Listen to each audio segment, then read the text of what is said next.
Informed and educated people claim that Hitler and similar fanatics are all too alike to Donald Trump, how he speaks, acts, targets others, and more.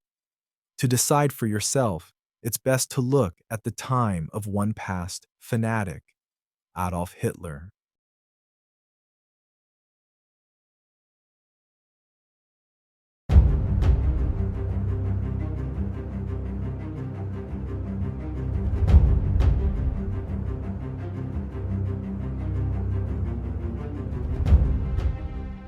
In 1923, Adolf Hitler incited an insurrection against the government. He was tried, given a slap on the wrist, and became a convicted felon. Despite being treated charitably by the judge, Hitler claimed the trial was political persecution and portrayed himself as a victim of a corrupt party. Once in power, Hitler appointed wealthy, biased toward him in particular, oligarchs into key government roles. He proceeded to attack government setups and solidify support for the economic elite, having worked to ensure the working class was fractured along culture and ethnic lines. His mob, the Nazis, shut down workers' unions and abolished strikes, undermining human rights. Big business profits rose sharply from sudden policy changes instigated, and the working class grew more used to living paycheck to paycheck. Hitler wasted little time in undermining democracy and democratic institutions. Total loyalty wasn't just encouraged, loyalty was demanded, and those that didn't give it to him was tainted, not just an enemy to him, but an enemy of everyone and the state. Media that were daring to question his actions or even highlight them were also vilified as the enemy and further slandered. Hitler's propaganda man made sure to intimidate media sources into giving them either favorable coverage or sending a message that when none was given, there would be dire consequences. Media sources started to then censor themselves even more, deliberately leaving out vital information that would have been useful to the public so they could greater see Hitler and his goons in a more truthful light. Signing off on all matters, Hitler made it a priority that his goons tainted text-based materials that they did not particularly like as degenerate as false information and lies. They targeted what would be considered today as greater free thinking, free speech, or critical thinking liberal ideas. Hitler and his Nazi goons targeted libraries. They targeted bookshops.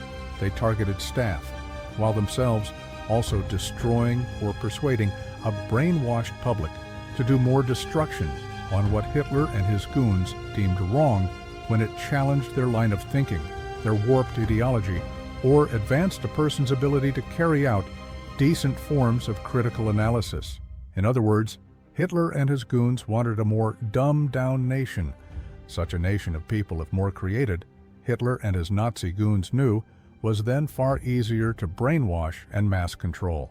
Even before Hitler ultimately gained power, he cleverly promoted himself as the voice of the common man. He rallied against so-called elites, even though quietly it was his own rich elites that were also financially backing him. Hitler rallied against what he called the establishment, even though in fact he was using and exploiting the establishment to climb himself into greater power. Hitler claimed that the education system was wrong, that it needed to be dismantled and rebuilt again, in line with his and his goon party warped ideology, of course. In order to win over a public that was being brainwashed by him and his own elites, he swore to return his country to greatness again. This promise of returned greatness would be something that would also be copied by later wannabe dictators and warlords, from Pol Pot, Idi Amin, and yes, even Donald Trump. Hitler, once he gained power, further became far richer, albeit very quietly. While in office, he knew that he and his own elites, his oligarchs, would be able to get away with more if they continued to claim there was an enemy within, something that the mass public could be told existed and be distracted over. Anyone that was not in Hitler and his goons' favor were tainted as an enemy within. With the public distracted, Hitler and his oligarch elite ensured that they had their own handout for payments classed as contributions, when not given outright bribes, and also grabbed up parts of many businesses for themselves, often using the excuse of taking them over in the national interest. If any of the public felt there was anything odd or suspicious going on, the enemy within media propaganda was conveniently rolled out once more. It was always someone else's fault, never the fault of himself, his quiet operating in the background oligarchs or his Nazi goons who were also going around destroying other businesses they deemed as undesirable. In order to make his public fan base stronger, Hitler masterfully scapegoated minorities, blaming them over and over as being a source of his nation's problems. Hitler propaganda exploited societal divisions, causing division using a method of divide and conquer, alongside a constant us and them narrative. It was a narrative that was repeatedly dosed out to an all too gullible public. Too many brainwashed people swallowed his hate-filled bait. After all, they weren't allowed to be told any different, and by the time Hitler was an even higher power, those that dared to even start any critical thinking challenge were automatically deemed a liar and an enemy of the people and state. Opposition was then further street and even home targeted. When it came to targeting people, especially those Hitler and his goons didn't like or want existing, he passed a law that removed birthright citizenship from people long existing as legal citizens. Overnight, adults and children were suddenly stripped of their national citizenship. They were reclassed as being illegal. Then they were rounded up for transportation to elsewhere. Here too, alongside Hitler, his party goons, and his own oligarch friends, the media that was now greater and harder bullied or bias-owned churned out propaganda over and over that the now deemed illegals were the ones that were the cause of everyone else's ills. The lower educated, the people that were kept more dumbed down, the deliberate lesser informed and more, all swallowed it up. After all, they were not allowed enough to hear anything different or anything that might nationally challenge Hitler and his own party propaganda. It was mass brainwashing at local and national levels. Hitler and his party also took aim at the very women of his country. He and his jackboot-stomping male friends didn't like it that there was a growing female air of independence. They certainly didn't like it that women thought themselves as equal in regards to the same rights as men. In 1934, Hitler proclaimed the woman's world is her husband, her family, her children, her house. Hitler and his party saw to it that prior existing laws giving women equal rights were struck down and out. New laws were introduced to restrict females of all ages, what roles they could enter or do, but more shockingly, more laws were further introduced to restrict an adult woman or young female as to how she should have less rights over her own body. Reproductive rights in particular were severely restricted by Hitler and his male party members.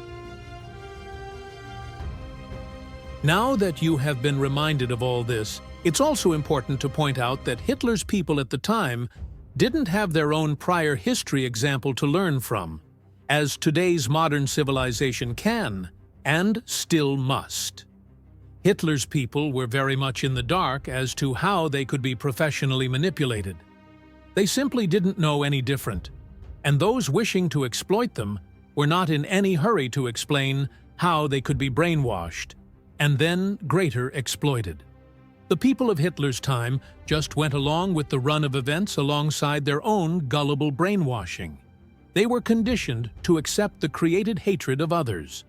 As Hitler's divide and conquer tactic continued, more and more lives were attacked, more minorities were targeted, more groups were wrongly blamed as the source of national ills, when nothing could have been further from the truth. 80 years on, people are globally comparing what occurred in the past because, alarmingly, it rings all too familiar to modern ongoing events. For clarity, let's summarize some past aspects. There was an insurrection tried against a government. It failed.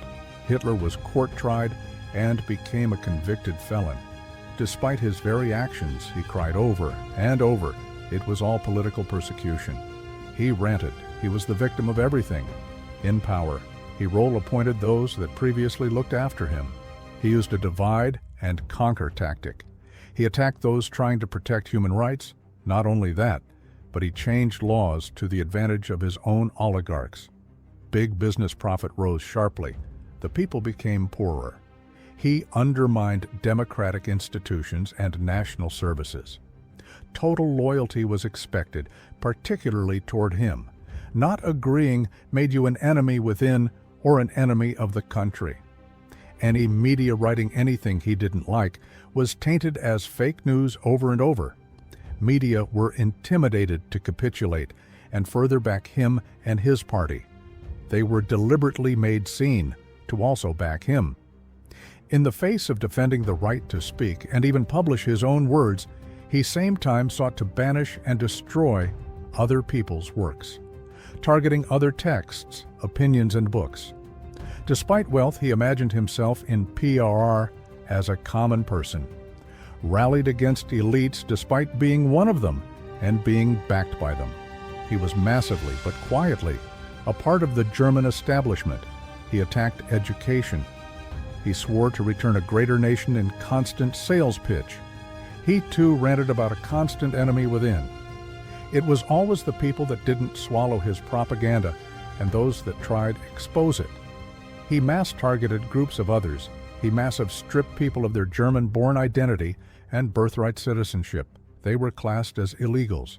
He called all opposition as all being liars. He was always the one supposedly telling the truth when his list of lies spouted grew by the day over years. He mass rounded up people and transported them in bulk elsewhere. Women's rights were reduced. He took massive money from his own oligarchs who were seeking favors and eventually got them. It meant for them, later, further greater profits. He and his party particularly went out of their way to target those that were of alternative sexuality persuasions. Targeting citizens, they censored any helpful materials, books, or other sources of possible help, while some were still coming to terms about who they were on emotional levels. A last quick history reminder. There was a Munich, September 29th to 30th, 1938, political meeting of European leaders. At the meeting, those attending effectively capitulated to Hitler. They crazily decided to let him not only get away with what he'd done so far, but afterwards, still let him get away with even more. The Munich Agreement they created was a form of appeasement aimed at avoiding another war. It was a total waste of time. There was to be no appeasing. The then dictator was going to do whatever the hell he wanted, once it was further made clear to him that other nations were stupidly going to cower to him. A policy of appeasement only further emboldened a dictator and madman. In 2025, will modern-day leaders make the same stupid mistake? It already appears so. They have already started to come up with multiple PR excuses for their own cowardly appeasement indications and expressions shared to national and international media outlets. Other governments, other parties, other individuals in America, in Europe, and further afield now have to decide for themselves if to capitulate, if to seek appeasement from a sex and fraud convicted felon criminal who has managed to creep back into a position of power. Will they all make the same mistakes of previous leaders, such as those at Munich in 1939? Or will they stand up against a modern evil, a bully, and his oligarch backers? World leaders now have to decide if they have courage and a strong spine to stand tall and united. Or are they going to capitulate and be seen to capitulate along with invented excuses to a criminal, a bully, a possible warped mind, and those that sickeningly back him?